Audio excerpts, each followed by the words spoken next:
Bukid guys, daming ano dito. Yan, papaya oh. Pag may tinanim, may anihin tayo guys. Yan. Kuha natin isa dyan mamaya. Yan si bukid oh. Manok dito guys oh.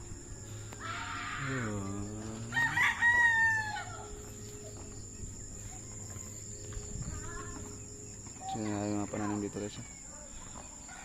Bukid. Wala tayong pasok, wala trabaho. Bukid muna tayo. Guys, kumuha tayo.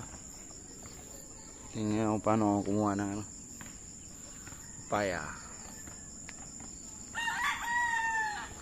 Katin natin yan.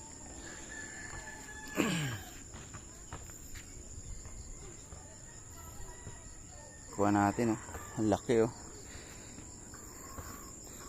Diyan galing, ang dami pa yan oh. Hingi na lang kayo dyan guys pag gusto nyo kumuha. Gusto nyo manghingi ng papaya. Dito papaya. Ang mga manok dito oh.